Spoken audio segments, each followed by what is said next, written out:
परम पूज्य डॉक्टर बाबा साहेब अंबेडकर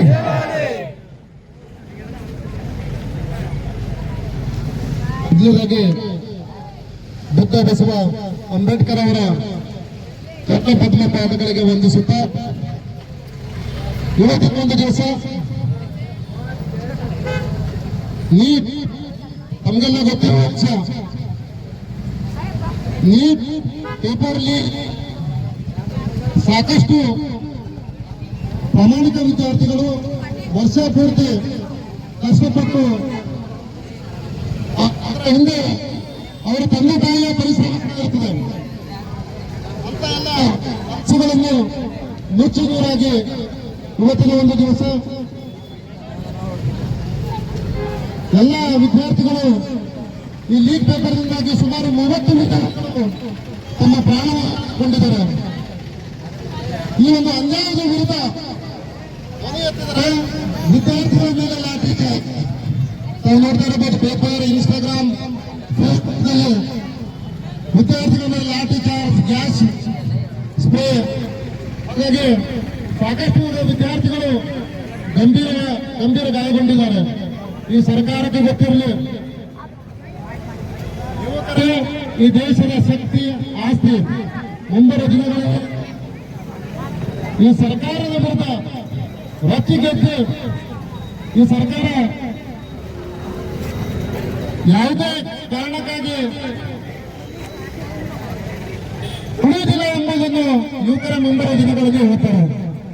ಹಾಗಾಗಿ ವೋಟ್ ಬಾಬಾ ಸಾಹೇಬರು ಅದರ ಸಲುವಾಗಿ ಹೇಳ್ತಾರೆ, vote is like is your own daughter, you have to use this voting power is properly ಅಂತ ಹೇಳ್ತಾರೆ.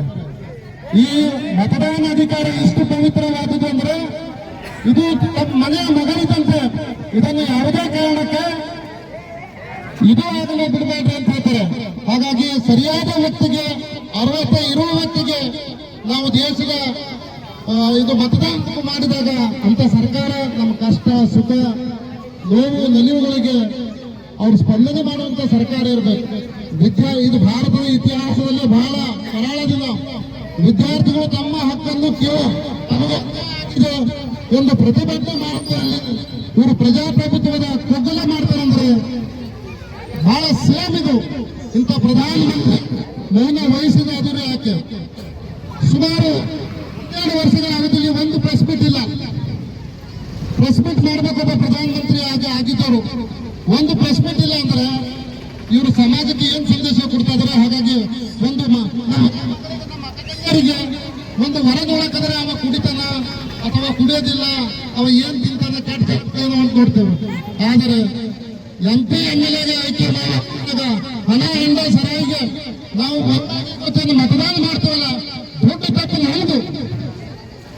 ಇದರಲ್ಲಿ ನಾವು ಯಾರಿಗೂ ವೋಟ್ ಹಾಕಬೇಕೆಂಬ ನಮ್ಮಲ್ಲಿ ಪ್ರಜ್ಞೆ ಇಲ್ಲ. ಗಂಡು ಮಕ್ಕಳಿಗೆ ಕೂತರು, ಗಂಡು ಮಕ್ಕಳಿಗೆ ಲಿಕ್ಕರು, ನಮ್ಮ ಮಕ್ಕಳಿಗೆ ಲಿಕ್ಕರಿಂದ ಅಡ್ಡಿ ಇಲ್ಲದಪ್ಲಿಗೆ ಮಾಡ್ತಾರೆ. ಮತ್ತೊಂದು ಸಂದರ್ಭದಲ್ಲಿ ದುಡ್ಡು ತಗೋತಾರೆ. ನಂತರ ಅವ ಕ್ರಿಮಿನಲ್ ಕೇಸ್ ಆದ್ಮೇಲೆ ಗೊತ್ತಿಲ್ಲ ಅಂತ ನೀವು ಓಟು ಕೊಟ್ಟು ಒಂದು MLA, ಶಾಸಕ ಅಥವಾ ಮಿನಿಸ್ಟರ್ ಮಾಡಿ ಗೊತ್ತು ಕ್ರಿಮಿನಲ್ ಕೇಸ್ ಇದ್ದವರು MLA MP ಗಳು ಆದ್ರೆ ಅವ್ರು ನಮಗೆ ಅದೇ ರೀತಿ ನಡ್ಕೋತಾರೆ. ಹಾಗಾಗಿ ಪ್ರಧಾನಮಂತ್ರಿ ಮಕ್ಕಳಿದ್ರೆ, ಹೆಂಡತಿ ಮಕ್ಕಳಿದ್ರೆ, ಸಂಸಾರ ಗೊತ್ತಾಯ್ತು ನನ್ನ ಮಗ ಬಿ ಓದ್ಲತ್ತದಂತ. ಸುಮಾರು ಪೇಪರ್ ಲೀಕ್ಲಿಂದಾಗಿ ಇದು ಕರಾಳದಿಂದ ಸುಮಾರು 30,000 ತನಿಖೆಗೆ ಸಿಬಿಐ ತನಿಖೆ ವಹಿಸಿದ್ದಾರೆ. ಸುಮಾರು 30,000ದಿಂದ 28 ಲಕ್ಷವರೆಗೆ ಒಂದೊಂದು ವಿದ್ಯಾರ್ಥಿಗಳಿಗೆ ಪೇಪರ್ ಲೀಕ್ ಮಾಡಿದಾರಂದ್ರೆ ಮೊದಲು ಕೇಂದ್ರ ಶಿಕ್ಷಣ ಸಚಿವರಾದವರು ಧರ್ಮೇಂದ್ರ ಪ್ರಧಾನ್ ಅವರು ನೈತಿಕ ಹೊಣೆ ಹೊತ್ತು ರಾಜೀನಾಮೆ ನೀಡಬೇಕು. ಮೊದಲು ಅವ್ರಿಗೆ ಏನಾದರೂ ಮಾನ ಮರ್ಯಾದೆ ಇದ್ರೆ ನೈತಿಕ ಹೊಣೆ ಹೊತ್ತು ಇಷ್ಟು ಪ್ರತಿಭಟನೆ ನಡೆಸಿದ್ರೆ ಪಂಜಾಬ್ನಿಂದ ರೈತರು ಬಂದಿದ್ದಾರೆ, ವಿದ್ಯಾರ್ಥಿಗಳು ಆತ್ಮಹತ್ಯೆ ಆಗ್ತಾ ಇದ್ದಾವೆ. ಆತ ನೈತಿಕ ಹೊಣೆ ಹೊತ್ತು ಇದು ಮಾಡಿದಾಗ ಮಾತ್ರ ಅದು ಸಾಧ್ಯದ ಹೇಳುವುದರ ಮುಖಾಂತರ ಈ ಒಂದು ಪ್ರತಿಭಟನೆಗೆ ಆಗಮಿಸಿದಂತ ಎಲ್ಲ ನಮ್ಮ ವಿದ್ಯಾರ್ಥಿ ವೃಂದದವರು ಹಾಗೂ ಎಲ್ಲ ನಮ್ಮ ಸಂಘಟನಾ ಒಕ್ಕೂಟದ ಭೀಮಾರ್ಮಿ ಎಕ್ಟಮೋಷನ್ ಸಂಸ್ಥಾಪಕರಾದ ಚಂದ್ರಶೇಖರ್ ಆಜಾದ್ ಅವರು ಒಬ್ಬರೇ ಜಂತರ್ ಮಂತರದಲ್ಲಿ ಅಂಬೇಡ್ಕರ್ ಸ್ಟ್ಯಾಚ್ಯೂ ಕೆಳಗಡೆ ಅವರು ಧರಣಿ ಸತ್ಯಾಗ್ರಹ ಮಾಡ್ತಿದ್ದಾರೆ. ಅವರಿಗೆ ಬೆಂಬಲವಾಗಿ ಇವತ್ತು ಎಲ್ಲ ನಮ್ಮಣ್ಣ ತಮ್ಮರು ಒಂದು ಬೆಂಬಲವಾಗಿ ಇವತ್ತು ಕೊಟ್ಟು ಈ ಪ್ರತಿಭಟನೆ ಮಾನ್ಯ ರಾಷ್ಟ್ರಪತಿಯವರಿಗೆ ಮಾನ್ಯ ಚುಟುಕುಪ ತಹಸೀಲ್ದಾರ್ ಮುಖಾಂತರ ಮನವಿ ಕೊಡೋದ್ರ ಮೂಲಕ ಇದು ಒಂದು ಪ್ರತಿಭಟನೆ ಇದು ಮುಕ್ತಾಯ ಮಾಡಂತ ಹೇಳೋದ್ರ ಮುಖಾಂತರ ಒಂದೆರಡು ಮಾತುಗಳಿಗೆ ವಿರಾಮ ಹೇಳ್ತದೆ. ಜೈ ಭೀಮ್, ಜೈ ಭಾರತ್.